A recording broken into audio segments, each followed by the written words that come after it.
Comencé a grabar. Como les decía, darles la bienvenida entonces a este segundo semestre. Mi nombre es Francisca Silva, yo soy vuestra profesora de Civil 1 en este semestre, acto jurídico, y también soy coordinadora del régimen executive. Soy académico de Campus Providencia. Eh, eh, Coordino, tal como les dije, lo que es el régimen de noche, ¿ya? De estudios de noche. Compañera de Gonzalo Lobos, que es vuestro coordinador diurno, pero también veo materias de índole administrativo. Y durante este semestre nosotros vamos a estudiar Civil 1. Antes se llamaba Civil 1, ahora se llama Acto Jurídico. Esta asignatura es muy importante, muy importante. ¿Por qué es tan importante? Porque este contiene la base de lo que es Civil 5. Si bien no es un ramo prerequisito, es decir, no es necesario que lo tengan aprobado para tomar Civil 5, es el esqueleto de esa asignatura. Y todos los civiles, como ustedes ya saben, los van a seguir hasta el examen de grado. ¿Ya? Civil es una asignatura que se evalúa en el examen de grado. Entonces, es bien importante que tengan los apuntes ordenaditos en cuanto a esta materia. Desde ya se los recomiendo. Yo les voy a dejar... ¡Uy! Me fui a blanco. Les voy a dejar estas PPT, la PPT que les estoy proyectando ahora se las subí en el portal, porque aún no tenemos aula creada. Les quiero mostrar el programa de la asignatura. Bien, estoy cargando el programa para mostrarles de qué se va a tratar, más o menos los contenidos que vamos a ver. También importante, si quieren hacer algún comentario, participen nomás ya, porque la verdad es que este sistema online es bastante complejo, dificulta mucho la participación, y además como están todos sin cámara y sin audio, me siento sola, constantemente me siento sola. Entonces si tienen alguna consulta, inquietud, por favor participen sin problemas, ¿ya? Así generamos una interacción, porque un monólogo siempre es fome. En cuanto a la forma de abarcar los contenidos, yo siempre he sido bastante práctica, ¿ya? No los voy a rellenar con teoría, les voy a pasar lo preciso para que nos centremos en realizar actividades de ejercicios prácticos, por ejemplo, de aplicación de los contenidos que vamos viendo. Y estas actividades van a ser siempre con décimas para las evaluaciones. Así ustedes tienen posibilidades de ir juntando puntitos para las pruebas, ¿ya? Y así la prueba teórica no se transforma en el 100%. ¿Qué les estoy diciendo? Que a mí me interesa más que ustedes entiendan que memoricen, ¿ya? Los civiles son asignaturas muy prácticas. Ustedes los van a ver en su vida diaria siempre. ¿Quién les hizo introducción al derecho privado? La profesora Carmen Gloria, por lo menos a mí. Ah, A ya. mí la profesora Javiera Fernández de Viña. Mm. ¿Y cómo quedaron ahí con los conocimientos, atributos de la personalidad? ¿Lo manejan? Con mi profe quedamos súper bien con la materia. Ah, ya, maravilloso. Miren, les voy a mostrar el programa de esta asignatura. Este es el programa de Acto Jurídico Civil 1. ¿No? Ustedes lo tienen también en su portal. Nosotros vamos a seguir el orden de estos contenidos. Hoy día lo que yo les voy a mostrar son los principios que inspiran el derecho privado, ¿ya? A modo de introducción en esta materia, para no entrar de lleno con el acto jurídico, ¿ya? Vamos a ver primero cuáles son los puntos subjetivos, porque esos son los principios, son aspectos subjetivos, ¿ya? Ustedes no van a encontrar ninguna norma que diga, los principios son estos, ni que los defina, pero sí están ahí, están implícitos, están insertos, es como el espíritu en el fondo, ¿ya? Todo se orienta en base a los principios que vamos a ver hoy día. Una vez que nosotros veamos los principios, vamos a comenzar con el análisis del acto jurídico propiamente tal. ¿ya? Lo vamos a definir, lo vamos a contextualizar también. Vamos a ver cuáles son sus clasificaciones, sus elementos, y después vamos a ver la nulidad. Como sanción de ineficacia importante ahí, una estrellita desde ya, nulidad. La nulidad es importantísima en civil, para todos los civiles, ¿ya? La nulidad les va a aparecer durante toda la carrera. Hay distintos tipos de nulidad, ¿ya? Ustedes van a estudiar la nulidad procesal, en las asignaturas de procesal, obvio. Van a estudiar esta nulidad civil, que es la más general, y van a estudiar también la nulidad de matrimonio cuando vean familia, en civil 6. Pero esta nulidad es muy importante porque, como ustedes ya saben, ¿qué tipo de derecho es el derecho civil? Eso lo vieron en la introducción al derecho privado. Privado. Público. Privado. Es privado, pues. Privado, disculpe. Sí, es privado. Pero además, ¿cómo rige? Es una rama general, especial, es supletoria. Como norma general en caso de que no existiera alguna específica. Exacto, ¿cierto? Por eso es tan importante, por eso son tan importantes estas normas. Porque si no tenemos norma especial, dentro de lo que son todas las ramas del derecho privado, siempre nos va a regir esto. ¿Ya? Suplen los vacíos. ¿Ya? En el fondo, son las normas parche. Y en nuestra legislación hay hartos vacíos, como ustedes ya sabrán. Entonces, el campo de aplicación del derecho civil es muy amplio. ¿Ya? Por eso son tan importantes estas normas. Porque en el fondo son como el comodín, por decírselo de alguna forma. ¿Ya? Después que veamos las ineficacias, vamos a ver cada uno de los requisitos del acto jurídico. En esta unidad vamos a estar un tiempo considerable. Si bien los contenidos de esta asignatura no son difíciles, ¿ya? Sí es harta materia. Yo, como les dije, no los voy a tosigar con teoría. Vamos a ir a lo preciso. ¿Ya? La capacidad es esto, el objeto es esto, la causa puede ser esto. Pero ¿qué pasa? Que principalmente con lo que es el objeto y la causa, tenemos mucha discusión doctrinaria, mucha crítica de la doctrina hacia la ley.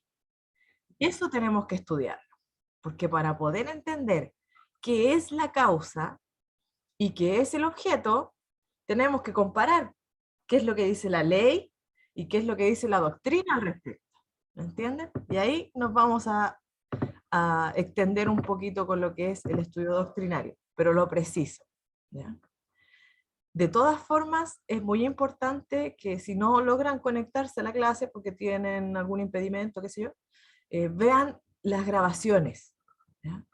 Céntrense siempre en la clase más que en un apunte.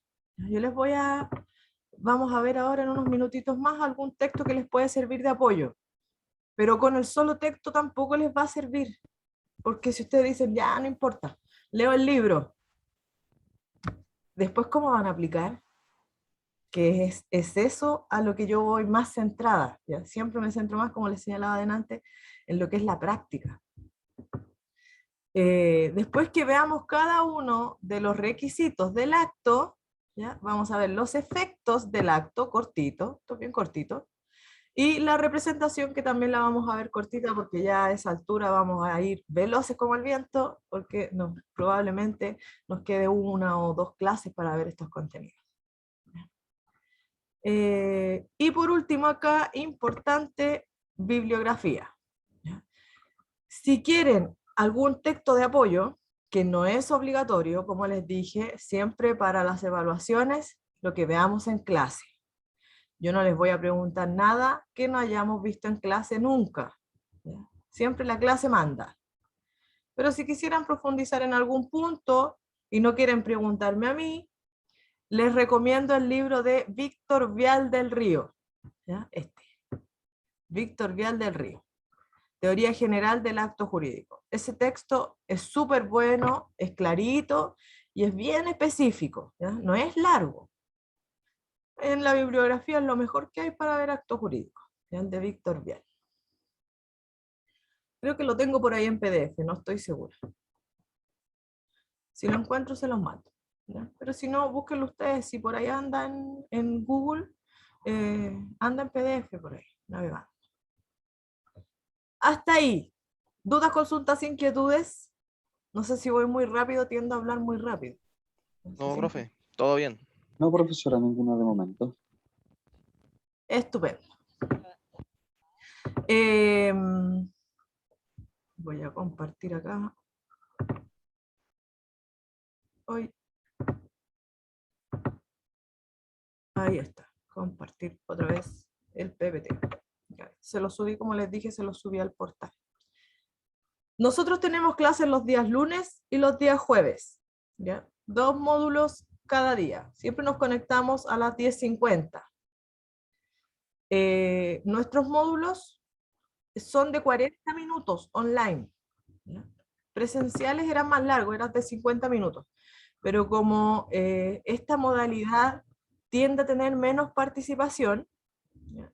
Se acortaron en 10 minutos por la capacidad de concentración. Quizás esto ustedes ya lo sabían porque llevamos ya un tiempo con esta modalidad. ¿Ya? Son 40 minutos, break de 10 minutos, ¿ya? Que no nos desconectamos, sino que silenciamos nomás, y volvemos a retomar 40 minutos más. ¿Ya? En estricto rigor nosotros vamos a terminar antes, a menos que hubieran consultas o quisieran repasar alguna materia, yo me extiendo, no hay problema. Pero normalmente nuestros módulos van a durar 40 minutos cada uno con un break de 10 minutos intermedio, ¿ya? Que pues, conforme a lo que establece la escuela. ¿Ya? Y eso en cuanto a lo que es introductorio. También, bueno, que me imagino que ustedes ya saben que son 2 evaluaciones, cátedra 1, cátedra 2, posibilidad de cátedra recuperativa y examen final. ¿No? Me imagino que eso ya lo manejan porque llevan todos un semestre acá, ¿cierto? ¿Ingresaron todos en primer semestre? Parece que sí, profe. Así que creo que estamos bien con eso. Profesora, yo Yo no acabo soy alumna nueva. Miren, bienvenidos a los nuevos entonces. ¿Ah? Gracias. Gracias. Para aclararles a ustedes, este régimen se evalúa así, cada asignatura. ¿Ya? Tienen 2 evaluaciones de cátedra, cada una corresponde al 25% de la nota final, y tienen un examen final que corresponde al 50% de la nota final. ¿Ya? Y tienen esta opción de cátedra recuperativa que siempre se da al final del semestre, una cátedra recuperativa, que les puede servir o para subir nota o para suplir la ausencia de alguna de las 2 evaluaciones de cátedra si es que faltaron y justificaron. ¿Ya? Pero siempre esa cátedra recuperativa al final del semestre. Consulta, profesora, ¿esta cátedra recuperativa perjudica las notas anteriores? No, solo las mejoras. Perfecto, Sí. gracias. Si por ejemplo quieren subir nota y les fue peor, no se consideran. Se ingresa igual, pero el sistema no la considera. Y mientras no nos creen el aula, yo les voy a ir subiendo los apuntes en el portal. ¿Ya? Cuando creen el aula, yo voy a subir toda el aula sin problema. Lo único fome por ahora es que no tengo dónde subir el link de la clase. Así es que para poder acceder a estas grabaciones vamos a tener que esperar que me habiliten el aula, que ya próxima semana debería estar ok. Debería haber estado ok hoy día, pero ¿qué le vamos a hacer? Paciencia más.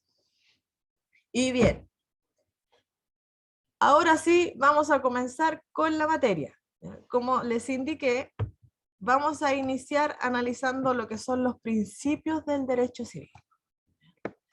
Ya sabemos que el derecho civil es parte del derecho privado, ¿ya? Es la rama común y general del derecho privado. ¿Ya? ¿Qué relaciones regula el derecho privado? Las de familia. Patrimoniales. ¿Ya? En las laborales. Es que la relación laboral es... No, perdón. Eso está más relacionado al público, aunque se trate como privado. Disculpe, profe. Me quedo con Claro, eso. es más bien sui generis, sí, efectivamente, tiene un poco de privado y un poco de público. Claro.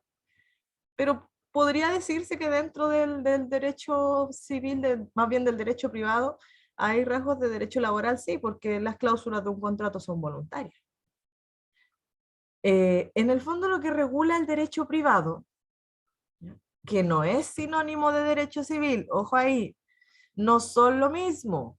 El derecho civil está dentro del derecho privado, ¿ya? El derecho privado es la rama que regula las relaciones entre particulares. ¿A qué me refiero con esto? Todas las relaciones jurídicas en las que no intervenga el Estado son parte del derecho privado, ¿ya? Ahí dentro tenemos el derecho civil, como también tenemos otras diversas ramas del derecho, como el derecho internacional privado, el derecho comercial, ¿ya? Y otras varias donde no intervenga el Estado ni sus organismos. A diferencia de lo que es el derecho público, ¿ya? Dentro del derecho público nosotros encontramos las relaciones jurídicas en las que interviene el Estado o sus organismos y los particulares, ¿ya? De ahí se desprenden una serie de diferencias entre el derecho público y el privado. ¿Alguien puede mencionarme alguna diferencia del derecho público y del derecho privado? Les estoy haciendo un recordatorio de lo que vieron en la introducción, también para que los alumnos nuevos se ubiquen más o menos en el tiempo-espacio de qué estamos hablando. Si hay dudas, por favor, díganlo ahora. No podemos seguir avanzando si no hay una buena base. Se nos tambalea todo. Bueno, profe, tal vez la más básica para empezar sería la diferencia entre que el derecho privado solo es para entes privados, o sea, una persona en sí o alguna empresa en ocasiones, mientras que la pública solo se encarga de entes públicos, aunque también está esa conexión que ya mencioné antes, al igual que usted me corroboró, de cómo funciona cuando tiene una empresa pública y entra algún caso o algún problema legal. Claro, súper bien. ¿Y cómo sería la relación entre las partes? En el derecho privado es de igualdad, mientras que en el Exacto. derecho público es desigual, porque el público es el que regula a las personas o a los o las personas o las personas jurídicas, dependiendo de cómo sea, creo. Eso es lo que entiendo yo, por lo menos. Gracias, Benjamín. De hecho, está bien. En el derecho privado siempre tenemos un plano de igualdad, ¿ya? Siempre hay un plano de igualdad, porque son dos privados, en el fondo se entienden que están en una misma situación de poder. Ambos tienen la misma capacidad de negociación, ¿ya? Y ambos en el fondo voluntariamente aceptan las normas que se van a imponer. Eso es derecho privado, ¿ya? Dentro de lo que es el derecho privado, siempre se va a privilegiar lo que es la voluntad de las partes por sobre la norma escrita. La norma escrita suple la voluntad de las partes. Es decir, si las partes nada dicen, rige la ley. Eso es privado. El público es todo lo contrario. Como en el público interviene el Estado o sus organismos, ¿ya?, ustedes saben que los particulares siempre estamos en un plano de desigualdad jerárquica con el Estado. El Estado nos manda, el Estado nos impone. El derecho público, si no me equivoco, es como es para cumplir como los fines del Estado Exacto. en eso se da. Siempre, ahí tenemos otra diferencia Eh, importante. Profe. Disculpe tanto profesora como compañera, pero era esa que decía que en el derecho público se tenía que hacer lo que decía la Constitución, no me acuerdo bien si decía la Constitución, y en el privado todo lo que no estuviera prohibido. Por ahí va la cosa, exacto. En el derecho Ya. privado se puede hacer todo aquello que no está prohibido. En cambio, en el derecho público se puede hacer solo lo que está permitido. Eso era, profe, gracias. Eso es, Profe. claro. Profe, porque en el derecho público rige un interés colectivo, Claro, siempre el derecho público lo que busca es la función social, el interés colectivo por sobre el interés de los particulares.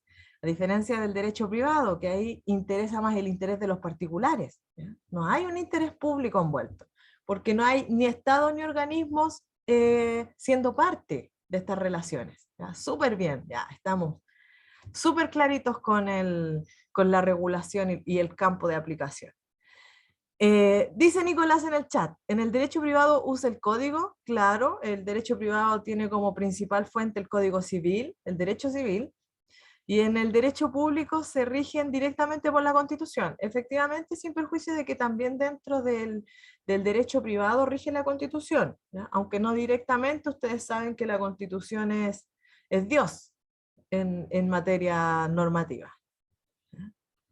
Franco dice, la autonomía de las personas en el derecho privado y el principio de vinculación en el derecho público. Claro, efectivamente, esa vinculación se refiere a la obligatoriedad o a la supremacía del Estado por sobre los particulares que nos vincula, son normas imperativas, nos ordenan. ¿Ya? Yo tengo otra idea, profe, pero no sé si es correcta. ¿Eh? Los entes que están por cada lado, en el caso del Estado, la Iglesia y todo ese tipo de cosas, y en el otro como lo contrario, pero no sé si es correcto. Sí, está súper bien, sí. Hay personas de derecho público que efectivamente tenemos las iglesias ahí, que si nosotros nos vamos a analizar lo que es la figura de las iglesias, son entes de derecho público porque también están vinculadas con una función social, ¿ya? Que es la fe, también mueven a la sociedad las iglesias, tienen un peso considerable. Sin perjuicio de ello, también existen las personas jurídicas de derecho privado. También importante ahí que hagan la distinción. Dentro de lo que son los particulares, no solo encontramos personas naturales, nosotros somos personas naturales, somos sujetos carne y hueso. Ahí también teníamos como sujetos de derecho a las personas jurídicas, ¿ya? Pero son las personas jurídicas que rige el Código Civil, no todas. ¿Ya? Hay que hacer la distinción también, personas jurídicas de derecho público y de derecho privado. Dentro de las personas jurídicas de derecho público teníamos las iglesias y todas aquellas que se financian con fondos del erario público. Dentro de lo que es el derecho privado, si a alguien no le está quedando claro, me dicen y repito, ya no hay problema. Dentro de lo que es el derecho privado teníamos otras personas jurídicas, ¿ya? Que eran las corporaciones y fundaciones sin fines de lucro. Tenemos también ahí las sociedades, ¿ya? Reguladas por derecho comercial, sociedades anónimas de responsabilidad limitada, en comandita, todas estas figuras que nosotros conocemos como empresas en el fondo, ¿ya? Esas también son privadas, ¿ya? Y corporaciones y fundaciones también son privadas. De derecho público son las iglesias y todas aquellas que, como les dije, son financiadas por el Estado, por los tributos que en el fondo pagamos nosotros. ¿Hasta ahí? ¿Clarito? ¿Sí? ¿No hay dudas? De momento, profe, no hay dudas. ninguna, Está profe. bien. Ya, maravilloso. Perfecto. Ahora sí que sí, vamos con los principios. Ya estamos claros dónde estamos ubicados. Ya sabemos que estamos dentro de lo que es derecho privado, ¿ya? Por lo tanto excluimos al Estado, excluimos a sus órganos y nos centramos en un plano de igualdad entre las partes, ¿ya? Donde acá podemos hacer todo aquello que no esté prohibido. Que créanme que es una gama bastante amplia de cosas, porque nuestra legislación es bien bien básica, bien general en este aspecto. Todo lo que no está regulado se puede hacer. ¿Eh? Maravilloso. Lo que es el derecho civil se rige por diversos principios, ¿ya? Estos principios los vamos a desglosar en estos 4 tipos, ¿ya? Por un lado tenemos los principios generales, ¿ya? Y luego tenemos los principios vinculados con materia de familia, ¿ya? Con materia patrimonial y con materia contractual que está muy vinculada, va de la mano con lo que es acto jurídico, ¿ya? ¿Por qué?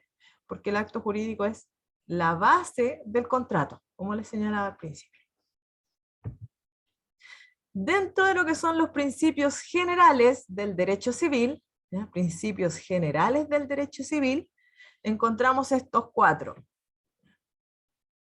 Aunque si ustedes van a estudiar, porque esto es pura doctrina, eso también es muy importante. El estudio de los principios, como yo les señalé en un inicio, los principios no están en la ley, ¿no? No están escritos así, estos son los principios, no los van a encontrar nunca, en ninguna norma. Pero sí los encuentran inspirando diversos artículos del código, como la esencia en el fondo. Lo mismo acto jurídico. Si ustedes buscan acto jurídico en el código, no lo van a encontrar. El código ni menciona el acto jurídico. Lo que nosotros vamos a estudiar este semestre es pura doctrina. Sin perjuicio de ello, hay algunas normas que hablan de los elementos del acto, pero no del acto jurídico, del acto nomás. Y son esas normas las que se utilizan para fundamentar la aplicación de la teoría del acto jurídico, que es eminentemente doctrinaria, y que es lo que vamos a estudiar este semestre. ¿Ya? Acto jurídico no está regulado en el código. No hay regulación del acto jurídico en el código. ¿Ya? Pero sí de los contratos. ¿Ya? Bien, como les indicaba entonces. El primer principio general del derecho civil es la omnipotencia de la ley. La omnipotencia de la ley. Este principio plantea la superioridad o reconoce la superioridad de la norma escrita, ¿ya? Del derecho escrito, ¿ya? Por sobre el derecho consuetudinario, ¿ya? Por sobre la costumbre. Ese es el derecho consuetudinario, la costumbre. ¿Ya? Ustedes durante la asignatura anterior estudiaron lo que son las fuentes del derecho, ¿cierto? La pirámide de Kelsen. ¿La estudiaron? Sí, No les profe. creo que no. ¿Sí? Sí, profe, sí vimos la fuente. Ah, ya. Pero ¿Y recuerdan qué había abajo en la Constitución, en la pirámide?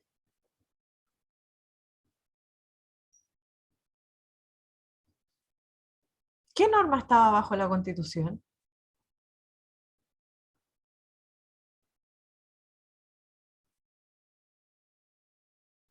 Ya, pues, está re fácil.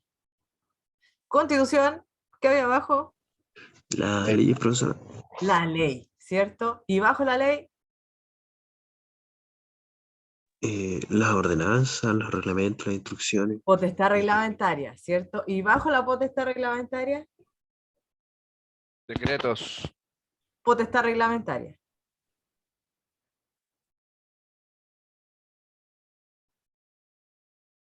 Bajo eso, ¿qué había? La costumbre. Y bajo la costumbre, los contratos, las sentencias. ¿Ya? Esa es la pirámide en el fondo. Si ustedes se fijan en esa pirámide, bajo la Constitución está la ley, después potestad reglamentaria y después la costumbre. ¿Ya? Y había un tipo de costumbre que no regía en nuestra legislación, que era la costumbre contra ley. Si una costumbre, ¿ya? Entendida la costumbre como la repetición constante y uniforme de una norma de conducta por la mayoría de los miembros de una comunidad, con la convicción de que se obedece a un imperativo jurídico, ¿ya? Esa es la costumbre, ese es el concepto de costumbre. ¿Ya? Entendida así la costumbre, si alguna norma consuetudinaria, que es una costumbre en el fondo, contradecía una norma, no podía tener aplicación práctica. ¿Ya? La costumbre contra ley no rige en nuestra legislación. ¿Por qué? Virtud de este principio, de la omnipotencia de la ley. ¿Ya? Siempre la ley va a estar por sobre la norma consuetudinaria. ¿Ya? Ley por sobre la costumbre, siempre. ¿Ya? ¿Qué quiere decir eso? Si, por ejemplo, las partes llegaran a pactar alguna cláusula que está expresamente prohibida por la ley, ¿ya? Por el Código Civil en este caso, ¿ya? Esa norma no va a poder regir. ¿Por qué? Porque lo que hace el derecho civil, ¿ya? Sobre todo en estas materias que son reguladoras de contratos, lo que hacen las normas es asegurar el respeto de los derechos de ambas partes por igual. Entonces, si las partes establecen alguna cláusula o llegan a algún acuerdo, eso es una cláusula, un acuerdo en el contrato, que vulnera los derechos de una parte, ¿ya? Esa norma va a poder invalidarse a través de un juicio, por ejemplo, ¿ya? Con una declaración judicial, siempre que las partes lo aleguen. ¿Ya? ¿Por qué? Por vulneración de derechos en el fondo. ¿Ya? Y eso está vinculado directamente con este segundo principio, que es la buena fe, que también obliga a las partes, tal como la omnipotencia de la ley, tal como ya sabemos que si una costumbre infringe la ley, esa costumbre no rige, no aplica, no es válida. La buena fe, vamos a ver la buena fe y nos vamos a break, ¿ya? Porque nos va a pillar el tiempo muy pronto. La buena fe, como segundo principio general, ¿ya? La buena fe puede estudiarse desde dos puntos de vista. Tenemos por un lado la buena fe objetiva y por otro lado la buena fe subjetiva. La buena fe objetiva está vinculada con la convicción de actuar conforme a derecho. La buena fe objetiva se traduce en un hacer. Yo me comporto conforme a ley. ¿Qué quiere decir eso? Principalmente, cumplimiento de todas mis obligaciones contractuales. Se los estoy reduciendo todo para que lo miren desde el punto de vista de contratos, ¿ya? Porque como les indiqué, acto jurídico es la base de los contratos. Es eso lo que nos corresponde ahora analizar, ¿ya? Yo actúo de buena fe objetivamente cuando con mis actos, con mi hacer, no persigo ocasionarle ningún daño a la otra parte. ¿Ya? Yo voy ahí, derechito, cumplo todas mis obligaciones contractuales, en el plazo que se estipuló, ¿ya? En el momento en que pactamos las cláusulas, yo no busco perjudicar tampoco a la otra parte, ¿ya? Lo que yo quiero y hacia donde voy orientado con mi actuar es hacia una relación equitativa, de igualdad y justa con la contraparte del contrato. ¿Ya? ¿Se entiende? ¿Hasta ahí se entiende? Sí, profe. ¿Sí? Ya, genial. Eso es buena fe objetiva. ¿Ya? Un hacer conforme a derecho. ¿Ya? Si lo llevamos a materia contractual, como les indicaba, es cumplir con todas mis obligaciones contractuales. Pero en materia de derecho civil, esto también se puede aplicar a todas las otras ramas. Nosotros sabemos que civil también está vinculado, por ejemplo, con normas de familia. ¿Ya? Buena fe objetiva en ese caso se traduciría en cumplir con mis obligaciones de familia, pagar alimentos, cumplir con la relación directa y regular, ¿ya? Educar a los hijos, reconocer a un hijo si tuve por ahí, ¿me entienden? Todo eso es buena fe objetiva, todo lo que está vinculado con un actuar en la vida del derecho, en alguna de estas ramas. ¿Ya? A diferencia de la buena fe subjetiva, la buena fe subjetiva está relacionada con una conciencia, con un ser, ya no con un hacer, ¿ya? Con un aspecto interno de los particulares. ¿Ya? Está vinculada más bien con la honradez en la generación de las relaciones jurídicas, ¿ya? No ya en el cumplimiento de la relación jurídica, sino que esto es previo, ¿ya? El yo internamente buscar actuar siempre conforme a ley, ¿ya? O es más que actuar siempre conforme a ley, es estar siempre conforme a ley, ¿ya? Y esto podría materializarse o vincularse, por ejemplo, con la adquisición de la posesión. ¿A qué me refiero con esto?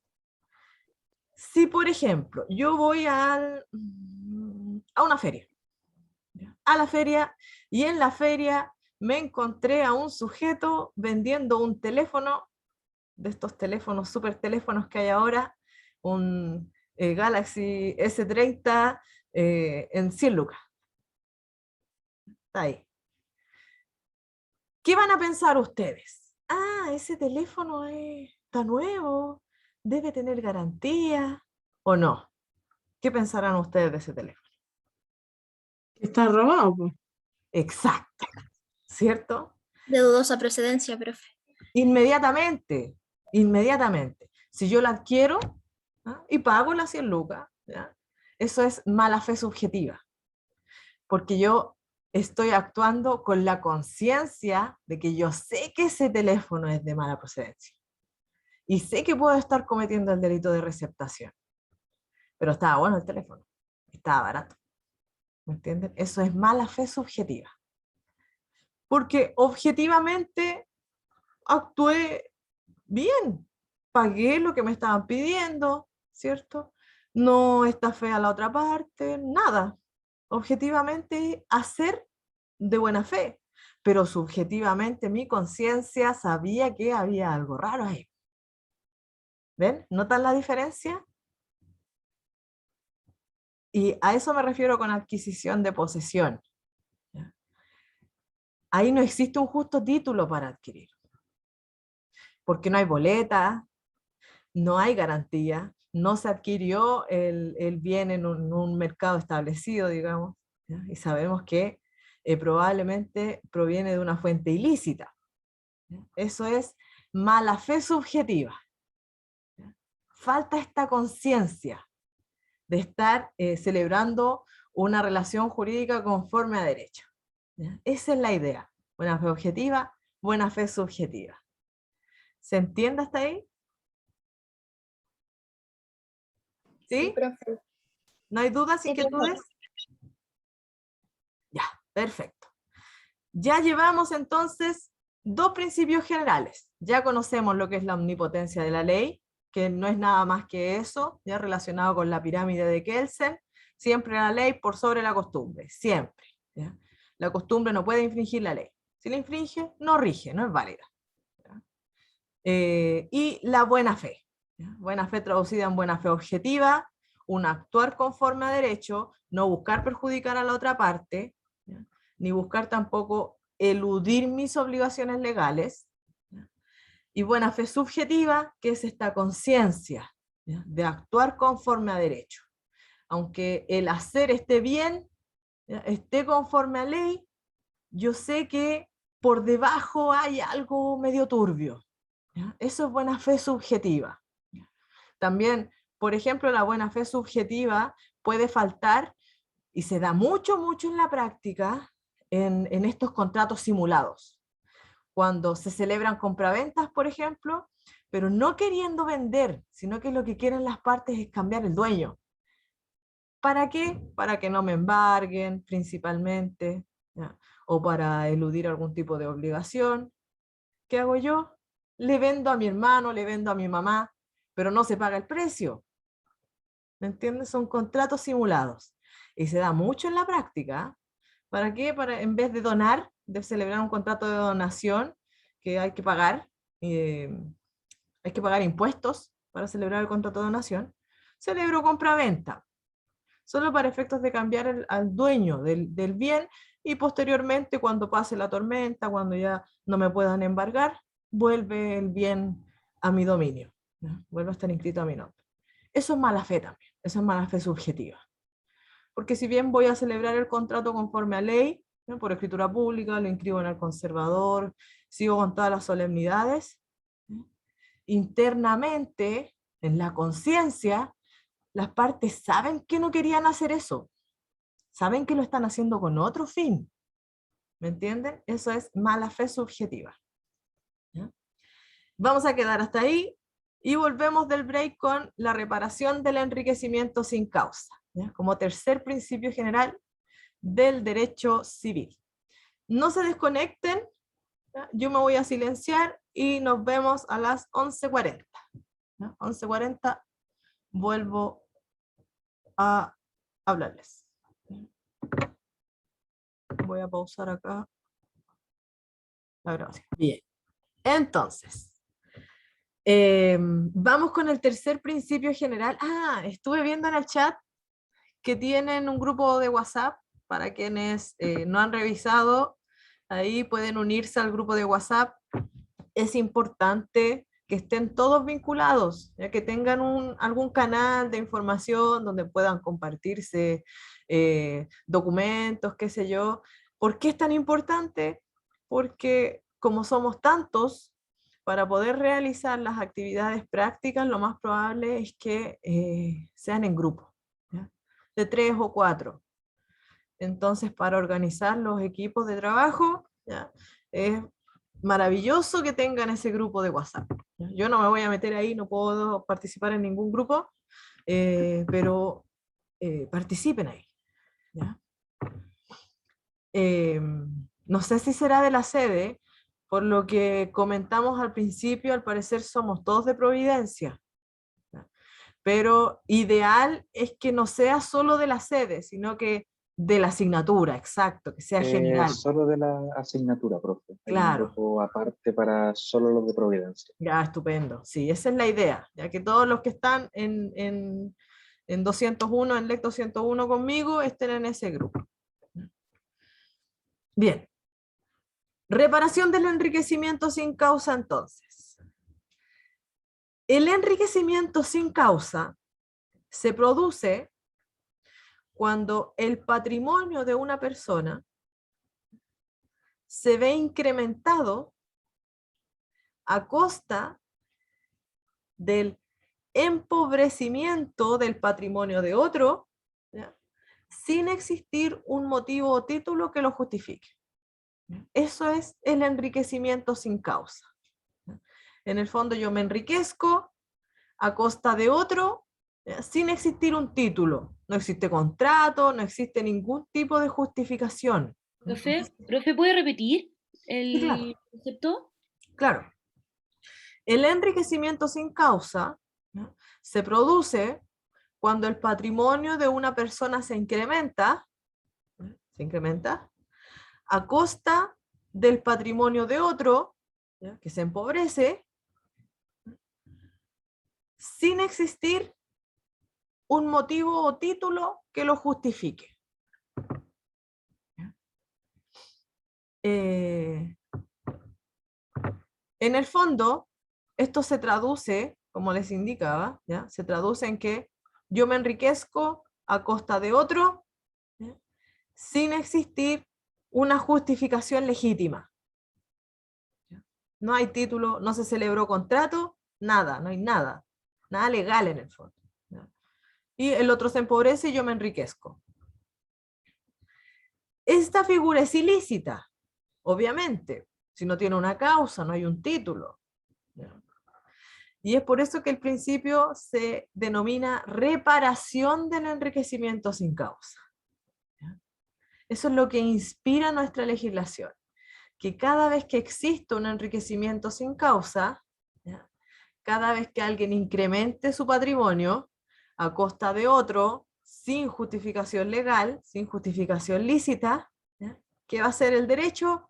Va a operar de tal forma que esa diferencia de patrimonios, porque uno se enriqueció y el otro se empobreció, ¿ya? ¿Cómo se repara? Igualándolos, ¿ya? Eso es la reparación del enriquecimiento sin causa. Esta figura, este principio, ¿ya? De la reparación del enriquecimiento sin causa, es el principio inspirador de los denominados cuasicontratos.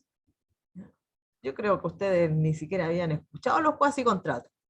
¿O alguien sabe de qué se trata? O lo por ahí? Era, profe, cuando se hacía un contrato que afectaba de manera indirecta a uno, ¿no? No, no precisamente. Eso está vinculado con los efectos de los contratos sobre terceros. Ah, ya. Los cuasicontratos, de hecho, no tienen nada que ver con los contratos. Se parecen en el nombre, ¿no? ¿Sí? Si no me equivoco, es como, son las fuentes de las obligaciones, ¿verdad? Sí, es una fuente de obligaciones. Sí, el cuasicontrato sí es una fuente de obligaciones. Pero paralela al contrato, ¿ah? Fuentes de obligaciones son contrato, cuasicontrato, delito, cuasidelito y la ley, ¿ya? Esas son las fuentes tradicionales. Eso ustedes lo van a ver en Civil 3. Y algunos agregan ahí la autonomía de la voluntad, ¿ya? La declaración unilateral de voluntad. Pero ¿qué son los cuasicontratos? Eso no es materia de este curso, pero para efectos de que desde ya lo vayan conociendo, ¿ya? Los cuasicontratos son hechos voluntarios,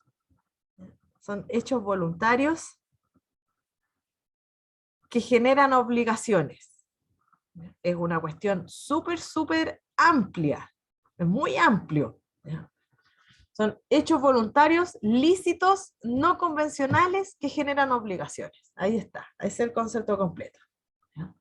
Son hechos voluntarios, lícitos, no convencionales, que generan obligaciones.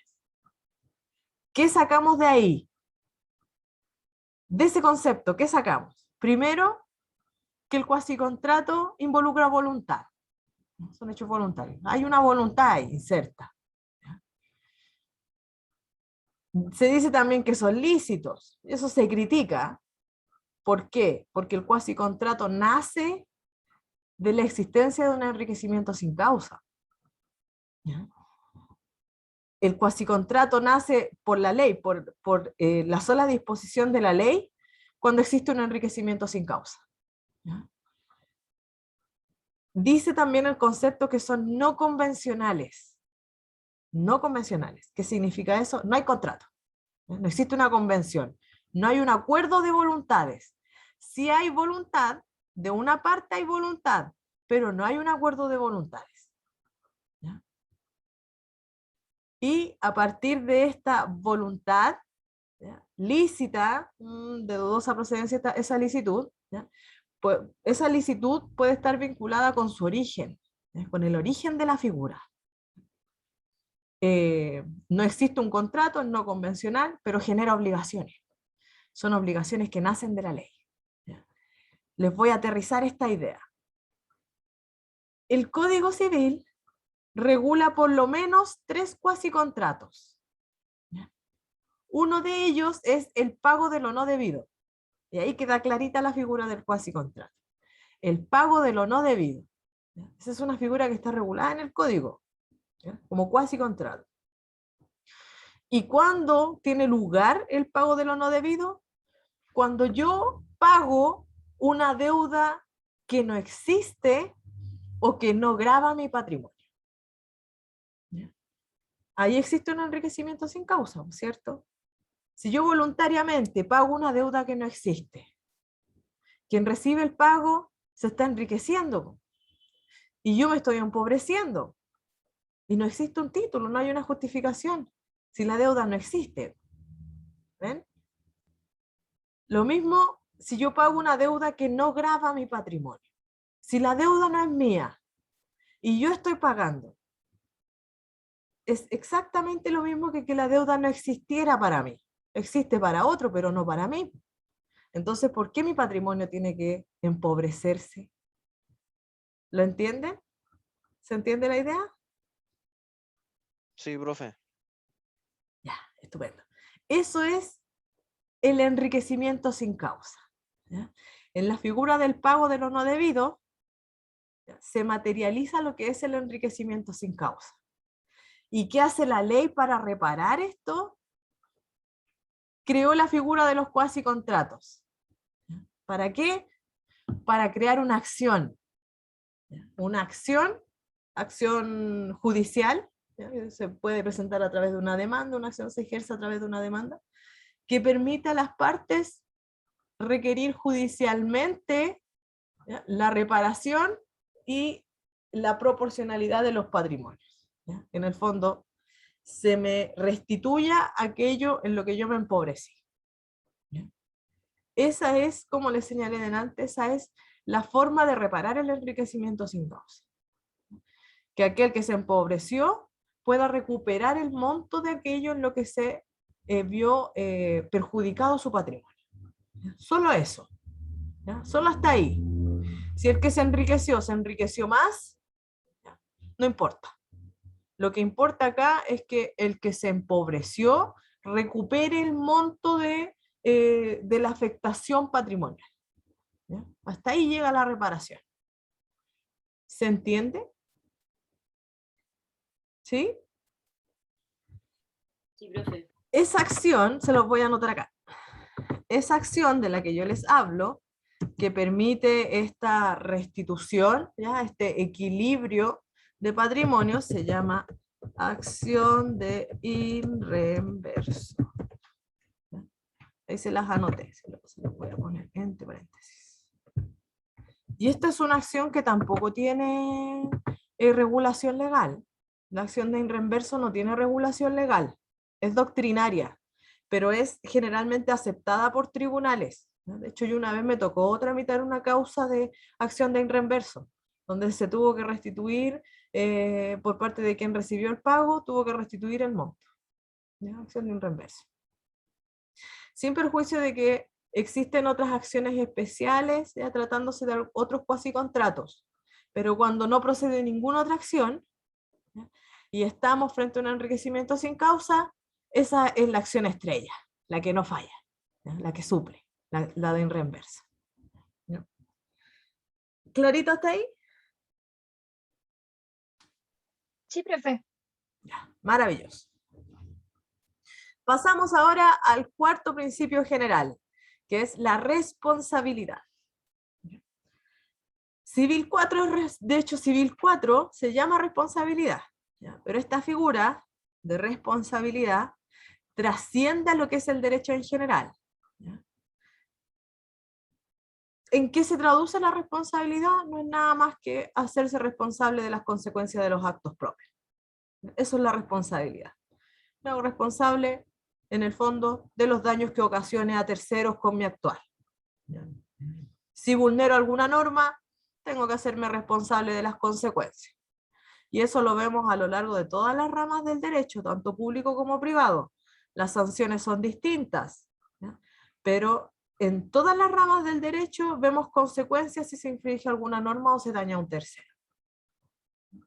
Por ejemplo, en materia de derecho penal, si yo infrinjo una norma penal, penas privativas de libertad, por regla general, ¿cierto? En materia de derecho administrativo, que son las normas que regulan a los funcionarios públicos, si el funcionario público infringe alguna norma de los estatutos, porque ellos se rigen por estatutos, sanción también. Pueden incluso despedirlo, les realizan un sumario, los desvinculan. Incluso podrían terminar con sanciones como lo vimos hace poco con el alcalde de San Ramón, sanciones penales, por fraude, qué sé yo. En materia civil, la responsabilidad se traduce derechamente siempre en la indemnización de perjuicio. ¿Ya? Siempre. Siempre civil, infracción a una norma civil, indemnización de perjuicio. ¿Ya? Siempre. Si vamos a comparar, como yo les indiqué hace unos minutitos atrás, en penal la responsabilidad surge cuando se infringe una norma, ¿ya? Directamente. ¿No? Las normas del Código Penal, el que mata a otro, el que sustrae algún bien ajeno, qué sé yo, cuando se infringe alguno de estos tipos penales, sanción. En materia civil, no existe una regulación tan específica como en penal. No vamos a encontrar en el código un listado de los delitos civiles. La responsabilidad en materia civil siempre tiene lugar cuando se causa daño a otro. Una acción u omisión que causa daño a otro. Si la acción o la omisión se realiza con intención, es delito civil. Si la acción o la omisión que daña al otro se realiza solo con culpa, ¿ya? Con negligencia, yo no quería, no había intención, pero tampoco hice nada por evitarlo, en el fondo, culpa, ¿no? Falta de cuidado, es cuasi delito civil. ¿Ya? ¿Se entiende eso? ¿Repito algo? ¿Podría repetirlo, profe, otra vez? Claro. Miren, y se los voy a repetir desde la comparación. ¿Ustedes han visto el Código Penal? ¿Conocen el Código No, Penal? profe, nunca lo he visto. No, profe. ¿No? A ver, voy a buscarlo. Y les voy a dar otro tip interesante. Mire. ¿Dónde tengo? Tengo acá. Perdón. Mire, acá estoy yo en Chrome. ¿Ya? Si ustedes se van a vuestro internet y le ponen acá BCN, no sé si conocen esta página, la Biblioteca del Congreso Nacional. Acá ustedes pueden acceder a todas las leyes de Chile y a todos los códigos. ¿Ya? Pueden descargarlos, ¿ya? Y pueden imprimirlos de manera totalmente gratuita. Acá en Ley Chile pueden ver todos los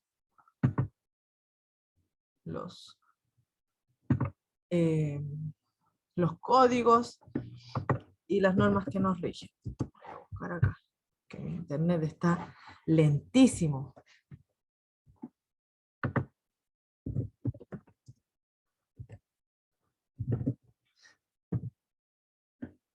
Estoy buscando acá a ver si me aparece.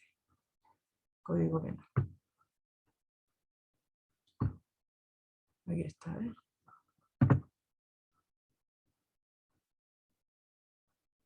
Ahí está cargando.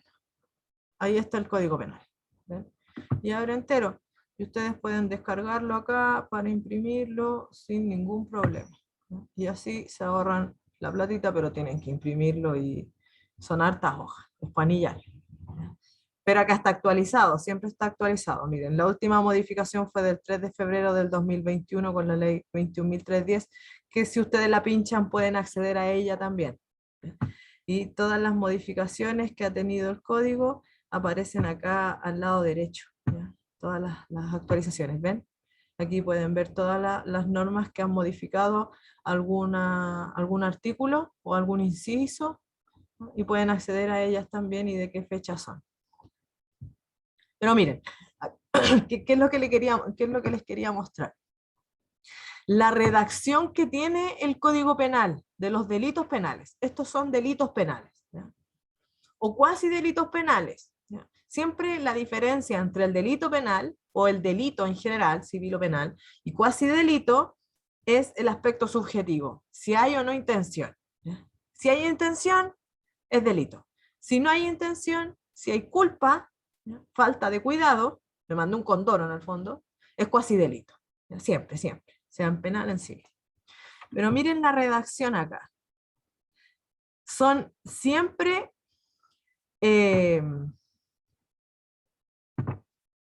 siempre son redacciones de hechos bastante específicos. Nos vamos a ir a algún delito específico, porque acá no me están narrando delitos. Miren, acá. ¿Ya? Delitos contra la fe pública. Dice, clarito, miren, el que sin autorización fabricare moneda que tenga curso legal en la República, es decir, la falsificación de dinero, ¿ya? Se va a sancionar de tal manera. Pero me dicen cuál es el hecho. Quien sin autorización fabricare moneda, falsificación de dinero. Profe, entonces no es claro la conducta, pero sí en la sanción. Algo así. No, en penal es clara la conducta y la sanción. No, Sí. sí, pero me refería en civil. En civil no tenemos esta regulación, ¿ya? No existe esta regulación en civil. En civil siempre va a existir un delito, ¿ya? Cuando con intención cause daño a otro, ¿ya? No tenemos este listado de acciones, ¿ya? Ni de omisiones, ¿ya? No existe esto en civil, ¿ya? Y el Código Penal se traduce prácticamente en esto nomás. Miren, el que falsificare sellos, timbres, punzones, ¿ya? El que hiciera un pasaporte o porte de armas falso, son puras acciones, ¿ya? Son los actos. La mayoría del código es eso, ¿ya? El falso testimonio, ¿ven? Actos. Principalmente lo que regula el Código Penal. El Código Civil no regula actos, ¿ya? No dice el que hiciera tal cosa, ¿ya? Lo único que dice el Código Civil es quien con intención cometa daño o cause daño a otro o a su patrimonio, ¿ya? Va a tener que hacerse responsable. Y eso aplica para cualquier tipo de acto, ¿ya? Cualquier tipo de acción en la cual yo genere un daño, ¿ya? Voy a tener que hacerme responsable y siempre la pena es una sola, la indemnización de perjuicio. ¿Ya? A diferencia de penal, que teníamos el que hiciera tal cosa se va a sancionar de tal forma. ¿Ven? En civil es muy, muy distinto, porque es mucho más general. Si yo con mi actuar daño a otro o a su patrimonio, indemnización de perjuicio. Esa es la base de la responsabilidad civil. ¿Ya? Y es así también como se define el delito civil. ¿Ya? El delito civil es toda acción u omisión voluntaria que causa daño a un tercero. Y el cuasi delito civil es una acción u omisión culpable que cause daño a un tercero. No hay voluntad, no hay intención, hay culpa, hay falta de cuidado en el cuasi delito civil. ¿Ya? Y siempre, siempre la sanción es una sola, que es la indemnización de perjuicio. ¿Ya? ¿Y qué es la indemnización de perjuicio? Platita, le pago al otro. ¿Ya? Eso es la indemnización de perjuicio. Es una cantidad de dinero que equivale al daño que ocasionó al otro. ¿Se entiende hasta ahí? Sí, profe. ¿Sí? ¿Todos clarito?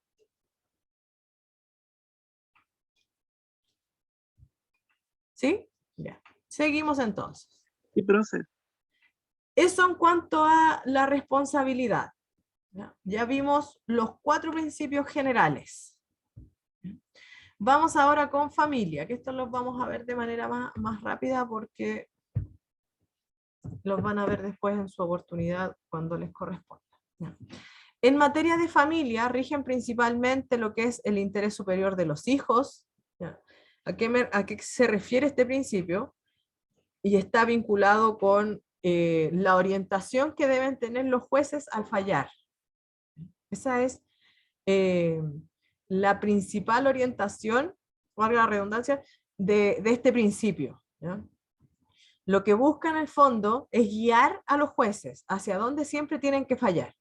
Y siempre para resolver los conflictos de familia, los jueces tienen que velar por el interés de los hijos. ¿Ya? Por ejemplo, siempre el juez va a evitar sacar al hijo del entorno en el que se crió. Generarle la menor posibilidad de cambios posibles. Es por eso también que, por ejemplo, el monto de la pensión de alimentos se fija siempre en consideración a los gastos comunes que tiene el hijo, habituales, ¿ya? Gastos habituales. Si el hijo iba en un colegio muy caro y tiene salud privada, se va a fijar, o tiene una alimentación especial, se va a fijar un monto de pensión alto, ¿ya? Dependiendo de las necesidades del hijo, ¿ya? De cómo acostumbraba el hijo a vivir antes de que se generara la ruptura familiar. ¿Ya? Eso es el interés superior de los hijos. En eso se traduce en el fondo, ¿ya? En evitar generar cambios en el estilo de vida del hijo, ¿ya? Y en su entorno.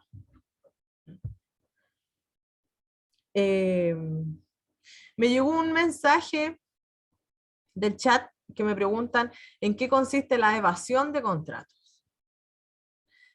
Me da la sensación que lo que pregunta está relacionado con eludir el cumplimiento de las obligaciones contractuales.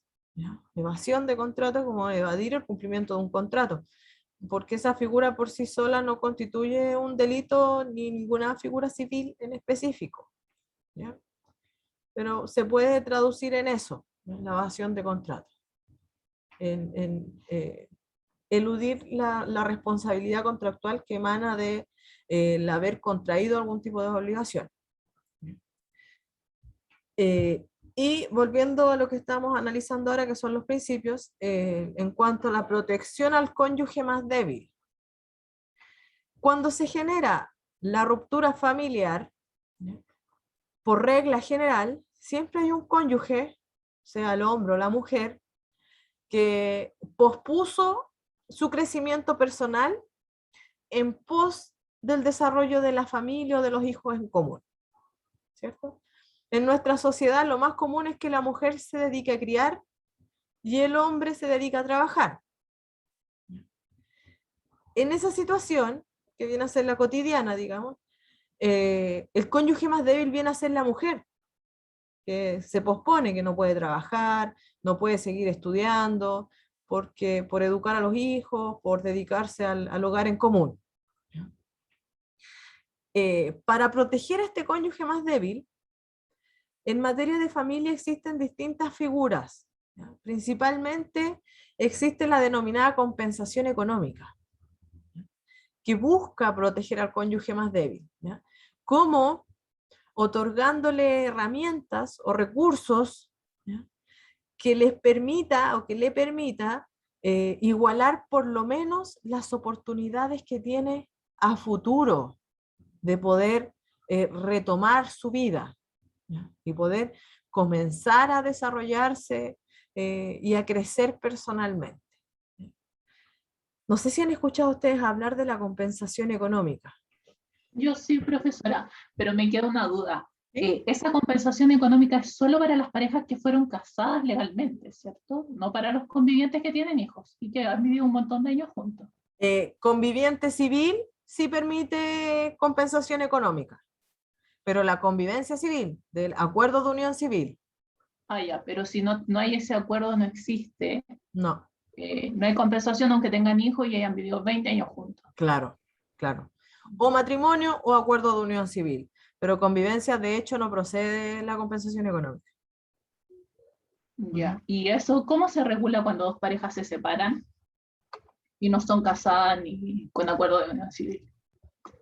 En el fondo no hay regulación legal, no se puede demandar nada, judicialmente no. ¿Y no sería un abuso hacia la mujer en este caso? ¿Perdón? ¿No sería un abuso, un acto de sometimiento hacia la mujer que no fue casada y ya convivió un montón de años con este hombre, del cual tiene hijos, etcétera? Es que nosotros, nuestra legislación en el artículo 8 del Código Civil establece que nadie puede alegar ignorancia de la ley. Entonces se entiende que existe conocimiento tanto por parte de él, del hombre, como de la mujer, convivientes de hecho, de que no existe una regulación de una compensación si estamos fuera de las figuras que la ley regula y en las cuales son procedentes la compensación económica. En el fondo, ¿qué le estoy diciendo? Que como las partes saben que en la convivencia de hecho no hay derecho a compensación económica, en el fondo no existe una vulneración de derecho. Porque las partes sabían que si se mantenían en convivencia de hecho, después no podían alegar nada. ¿Me entiende? Comprendo. Entonces, frente a la ley no hay abuso, porque las partes pudieron haber elegido casarse, pudieron haber elegido celebrar un acuerdo de unión civil y poder entrar dentro de lo que es esta protección al cónyuge más débil, pero no lo hicieron voluntariamente. Claro, porque eso requieren ambas voluntades. Claro, claro. Un compañero que me está hablando por chat interno, por favor mande sus consultas para todos, ¿ya? Porque me está hablando a mí en privado. Dice plantea otra pregunta, dice, con lo que dijo la compañera, ¿se podría aplicar una ley subjetiva? ¿A qué se refiere Juano con ley subjetiva? ¿Podría aclarar? Por ejemplo, que se base bajo la creencia de que algo está mal. Por ejemplo, eso si bien está mal lo que dijo la compañera y todo eso, ¿se podría demandar bajo eso o no? De todas formas no podría hacerse. No, porque no hay acción, no hay ninguna norma que lo avale. Siempre para poder demandar necesitamos que la demanda se base en alguna norma que legitime mi acción. Siempre en la demanda nosotros alegamos hechos y derechos. En este caso no tenemos derecho, porque es convivencia de facto, es una convivencia de hecho nomás. Entonces no se podría hacer ningún tipo de justicia ni nada. ¿Qué podría intentarse? Así como rebuscarla. Podría ser solicitar una indemnización de perjuicio en sede civil, alegando la existencia, qué sé yo, de algún tipo de contrato o algo similar, pero en sede familia nada. Marina. Está levantando la mano. Consulta, ¿Sí? si una pareja ya tiene hijos y vive hace muchos años conviviendo juntos ¿Mm? y decidieran casarse, ¿Mm? luego se separan después de un año, ¿esta compensación económica es equivalente a los años que hayan permanecido casados legalmente o no tiene nada que ver? Claro, la compensación económica en principio se calcula en base a los años de vida en común, dice la ley, años de vida en común. Pero legalmente casados. A eso voy. Si bien la ley dice años de vida en común, entendiéndolo como que desde que se casaron comenzó la vida en común, ¿ya? Si las partes logran acreditar que antes de contraer el vínculo matrimonial llevaban muchos años en la misma situación, podrían también incluirse, pero va como se plantea en juicio, digamos. Porque la ley de matrimonio civil eso establece, que se considera la duración de la vida en común. ¿Y a los cuántos años puedes obtener compensación económica si te separas? No se exige cantidad de tiempo. Si duré un mes en vida en común también se puede. Influye el monto nomás. Y que se den los requisitos, pero no tiempo específico. Y si fuera el 50%, ¿cuántos años de vida matrimonio tienen que pasar? ¿A qué se refiere con 50%? De los bienes en común del matrimonio. Es A eso me que refiero. es caso a caso, siempre es caso a caso, porque me dice 50% de los bienes en común del matrimonio, hay que ver qué tipo de bienes son, entendiendo que se casaron bajo sociedad conyugal según lo que usted plantea.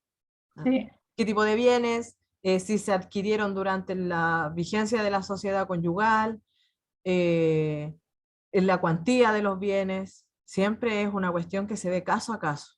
Ah, ya, perfecto, entiendo. Claro, claro. Comprendo, sí. Pero para efectos de la cuantía, si les interesa, les aclaro que siempre dependiendo también de la cualificación profesional de los cónyuges.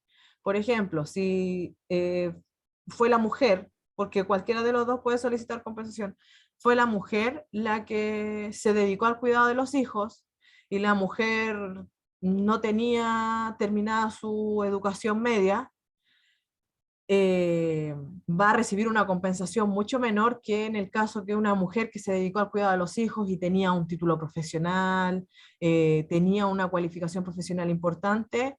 Siempre la compensación económica se fija con relación al monto previsional de cotizaciones que el cónyuge que se dedicó al cuidado de los hijos o de la familia en común podía percibir. No sé si me explico. Sí, como su sueldo. Claro, cuál podía ser su sueldo en el fondo. ¿Ah? Y Ya, siempre con relación al porcentaje imponible de salud y pensiones. ya, comprendo. A Muchas partir de gracias, ahí se saca profesor. el cálculo de cuánto se puede obtener. Ya, perfecto, gracias. Valeria pregunta, ¿esa compensación económica es de por vida o hasta que sea necesario? La compensación económica siempre se fija en un monto, es un monto único. Y se puede pactar el pago en cuotas, pero siempre es un monto único. ¿Ya? También podría ser no necesariamente una cantidad de dinero, sino que la constitución de un derecho sobre un bien del otro cónyuge, la entrega de cierta cantidad de fondos de la AFP, la entrega de algún bien en propiedad, ¿ya? Como señalaba la compañera recién, por ejemplo, que le dé su mitad de la sociedad conyugal, ¿ya? Pero siempre es un monto único. No se traduce en una pensión eterna, por ejemplo, como los alimentos. No, es un monto. ¿Ya? Bien, continuamos. Los principios que inspiran lo que es materia patrimonial dentro del derecho civil, ¿ya? Los bienes. Acá rigen principalmente lo que es la propiedad privada y la libre circulación de los bienes. ¿Ya? ¿A qué se refiere este principio de la propiedad privada y la libre circulación de los bienes? Nosotros sabemos que en nuestro país rige un sistema capitalista, ¿ya? Un sistema en donde se protege mucho lo que es la propiedad privada. tenemos en la Constitución, en el artículo 19, número 23 y 24, normas que protegen la propiedad privada, que nos entregan incluso un recurso constitucional en caso que nos vemos privados del ejercicio de nuestro dominio, ¿ya?, sobre nuestros bienes. También en materia de derecho civil tenemos otra acción, que es la acción reivindicatoria, ¿ya? En el fondo, el principio de la propiedad privada se traduce en la amplia protección que tenemos, ¿ya?, sobre los bienes que nos pertenecen, ¿ya?, sobre los bienes que corresponden a nuestro dominio privado. ¿Alguien levantó la manito? ¿No? Ah, ya. No, me imagino que se le pasó. Y por otro lado, el principio de la libre circulación de los bienes, lo que impone es una obligación de no hacer. La libre circulación de los bienes lo que busca es evitar entrabar las relaciones jurídicas entre particulares, ¿ya? El no imponer demasiado formalismo, ¿ya?, el facilitar en el fondo la circulación, tal como lo dice su nombre, la circulación de los bienes, ¿ya? Que los contratos sean rápidos, que las inscripciones sean rápidas, para que las transferencias de bienes no tengan grandes obstáculos, ¿ya? A eso se refiere la libre circulación de los bienes, ¿ya? Y eso está vinculado con la consensualidad de los contratos. ¿Qué es esto? Por regla general, en nuestra legislación, los contratos se perfeccionan por el solo acuerdo de voluntades de las partes, ¿ya? ¿Qué quiere decir esto? Que por regla general, en nuestra legislación, no es necesario escriturar los contratos para que nazcan a la vida del derecho, ¿ya?, salvo los que se celebran sobre inmuebles. Esos sí que van sí o sí por escritura pública, ¿ya? Pero cuando se celebra un contrato en general, no requiere escrituración. Nosotros acostumbramos a escriturarlo sí, para después facilitar la prueba. Pero, por ejemplo, el contrato de arrendamiento no requiere escrituración. Normalmente cuando vamos al supermercado o a comprar cualquier cosa que no sea inmueble, ¿no?, cualquier tipo de bien mueble, no requiere escrituración para perfeccionarse. Incluso las compras de vehículos, ¿ya?, se requiere escrituración solo para efectos del sistema registral del registro civil. Pero el contrato no se perfecciona por eso, no se perfecciona por celebrarlo ante el registro civil. La compra de un vehículo se perfecciona en el momento en que las partes quedan de acuerdo y ya yo le pagué y listo, y tengo las llaves. Está perfecto el contrato, ¿ya? Tengo que ir a inscribirlo hacia el registro civil para que conste frente al sistema, digamos, que yo soy dueña, ¿ya?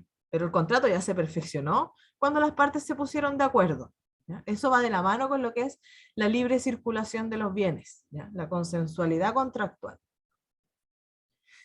Luego también tenemos acá lo que es la protección al dominio y posesión de inmuebles.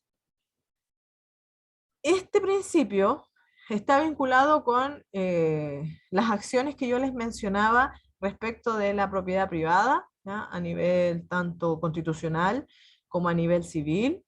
Y también existen delitos penales como el hurto, el robo, ¿ya?, que son figuras que protegen la propiedad privada, ¿ya? Pero acá centrado derechamente en lo que son los inmuebles, ¿ya? Los inmuebles tienen en nuestra legislación una regulación especialísima que está vinculada con el conservador de bienes raíces, ¿ya? ¿Ustedes conocen el conservador de bienes raíces? ¿Lo han escuchado por ahí? Sí, profe. El conservador de bienes Sí. raíces es un órgano que no depende del Estado, tiene patrimonio propio, personalidad jurídica propia, pero sí está reconocido en la ley, ¿ya? Y lo que hace el conservador de bienes raíces es llevar un registro de todos los inmuebles dentro del área de su competencia, ¿ya? Normalmente funcionan en agrupaciones de comunas, los conservadores de bienes raíces, ¿ya? y ellos llevan un registro de las posesiones de inmuebles. ¿Ya? Es el conservador de bienes raíces el que manda cuando nosotros hablamos de dominio y posesión de inmuebles. ¿Ya? Yo no soy dueña mientras no aparezca inscrito el inmueble a mi nombre en el conservador de bienes raíces. ¿Ya? Siempre, sí o sí, los contratos que se celebran sobre inmuebles deben estar inscritos en el conservador. ¿Ya? Esa es nuestra garantía de dominio sobre inmuebles. Inscripción en el conservador de bienes raíces, ¿ya? En el registro de propiedad. ¿Ya? Ese es un principio que rige en nuestra legislación, ¿ya? Y que reconoce amplia competencia de los conservadores en materia de dominio de inmuebles. ¿Ya? Muy importante, conservadores de bienes raíces, importantísimos. Si yo celebro un contrato de compraventa sobre un inmueble y tengo solo la escritura y no la inscribí, perdí como en la guerra. Si el vendedor vuelve a enajenar el inmueble y otro lo inscribe, perdí como en la guerra porque no inscribí. ¿Ya? Ese es el nivel de importancia que tiene. ¿Ya? Muy importante. Y nos pilló la hora, así es que vamos a dejar acá enunciado lo que son los principios que rigen en materia de contratos. ¿Ya? Tenemos por un lado la buena fe contractual, que nosotros ya la estudiamos a propósito de la buena fe como principio general. ¿Ya?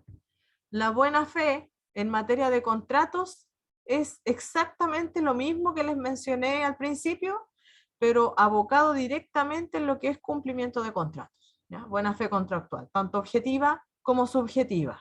¿Ya? Buena fe contractual objetiva, cumplir todas mis obligaciones contractuales, ¿ya? Sin buscar perjudicar a la otra parte. Y esto incluye no solo las obligaciones que se pactaron, sino que también todas las obligaciones que emanan de la naturaleza del contrato. ¿Ya? No estoy solo en la literalidad, sino que también debo considerar las obligaciones que la ley reconoce respecto del tipo de contrato que yo celebré. ¿Ya? Eso es buena fe objetiva contractual. ¿Ya? Cumplimiento de obligaciones pactadas como obligaciones que emanan de la naturaleza del contrato reconocidas en la ley. ¿Ya? Y buena fe contractual subjetiva se refiere a actuar en la conciencia, no actuar, perdón, es la conciencia de estar conforme a derecho. ¿Ya? Y esto acá en materia contractual se ve principalmente en la etapa precontractual, cuando las partes están negociando. ¿Ya? Durante la negociación, la fase de establecer las cláusulas del contrato, ¿ya? Yo no busco con la redacción de una cláusula perjudicar a la otra parte. ¿Ya? Eso es buena fe subjetiva. ¿Ya? Le permito a la otra parte que tenga igualdad de derechos con relación a los derechos que se me están reconociendo a mí. ¿Ya? Por ejemplo, si eventualmente se está celebrando un contrato sobre unas siembras, ¿ya? Y yo sé que se viene la sequía, ¿ya?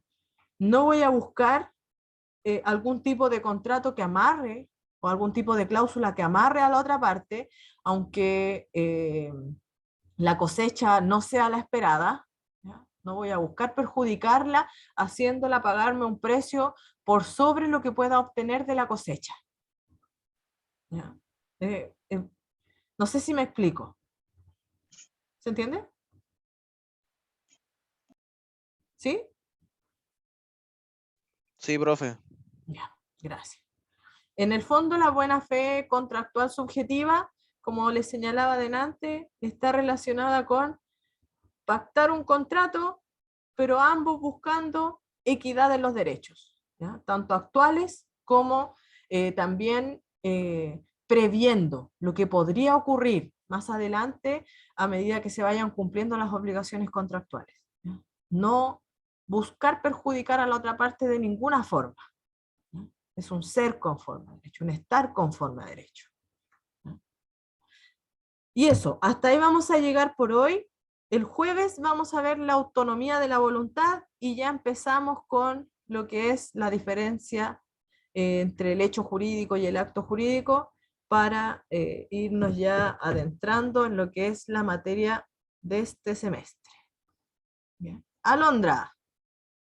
Profe, disculpe, ¿usted podría dejar su correo en el chat? Por Pero favor. claro que sí. Gracias.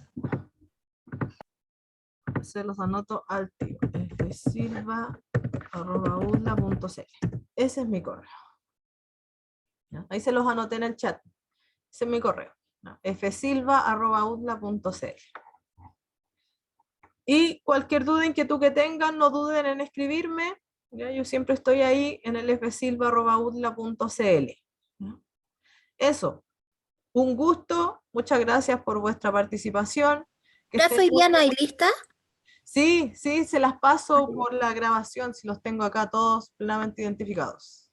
Ya, profe. ¿Ya? Así es que no se preocupen por eso. Profesora, ¿Sí? con respecto al Código Penal, ¿Mm? que yo lo tengo impreso en la misma página que usted dio, ¿Mm? pero tiene una modificación hace poco. ¿Es necesario que vuelva a imprimir esa parte? ¿Qué les recomiendo yo? Que imprima solo la modificación y la pegue encima, Ya, perfecto. para que no gaste, porque siempre las modificaciones son chiquititas, algún artículo, y la misma modificación le señala cuál es Ya, la norma que inspira. esa modificación está señalada, ¿cierto? Sí, sí, siempre. Ya, gracias, profe. Ujú. Ya, ahora sí me despido. Cuídense Profe, mucho. una consulta. Gracias, por profe. ser Chao, la profe. primera semana que salimos más temprano. No, como les dije, los módulos son de 40 minutos. Nuestros módulos son de 40 minutos.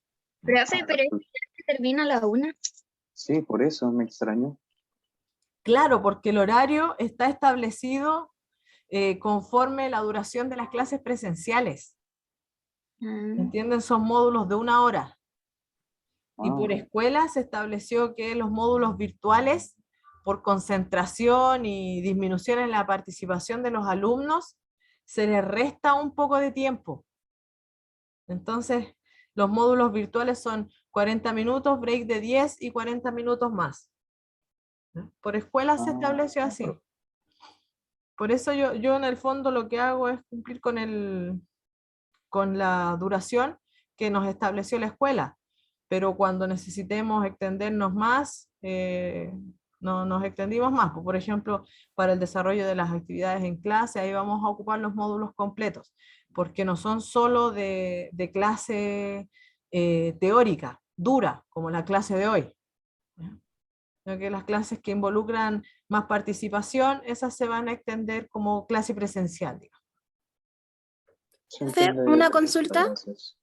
¿Sí? Ahora nos conectamos, o sea, ahora ya terminó nuestra clase y seguimos horario, esperamos que se complete como hasta la 1 y nos conectamos a la otra clase, o Claro, sí. terminamos, esperamos el recreo y nos conectamos al tiro. El inicio de cada asignatura cumple con un horario de inicio, sí.